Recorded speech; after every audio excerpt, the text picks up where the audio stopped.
Hi guys! Today I'm showing you how to create custom keyboard shortcuts to open programs quickly. Let's find the program that you want to create the shortcut. For this example I chose Steam. To do so, go to Start menu. Right-click Steam shortcut and click More. Open File Location. Right-click the Steam shortcut and select Properties. In the pop-up menu that appears, select the Shortcut tab. Click the Shortcut Key field, and press the alphanumerical key you'd like to associate with the program. Click OK to save the change. Windows will assign Ctrl-Alt-S as the keyboard shortcut to open that program.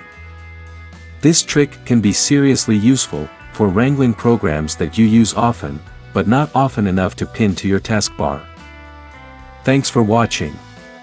Like and subscribe if you like the video. See you in the next one. Bye.